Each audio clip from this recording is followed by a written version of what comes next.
आज हमें एक सीक्रेट इंफॉर्मेशन मिला था कि बाहर स्टेट से एक ट्रक जो कि जिरानिया सब डिवीजन के थ्रू अगरतला आ रहा है, उसमें कुछ निषिद्ध ड्रग्स है।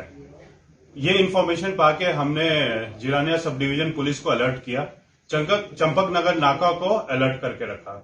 उन्होंने ये गाड़ी को देखते ही उसे आउटपोस्ट में लेके आए और उसमें लीगल फॉर्मेलिटीज के दौरान चेक किया गया।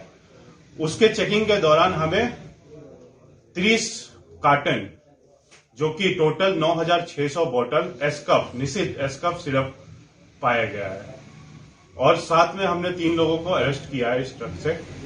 A case is being registered under NDPS Act or proper investigation will be carried out and soon we will find out culprit behind this.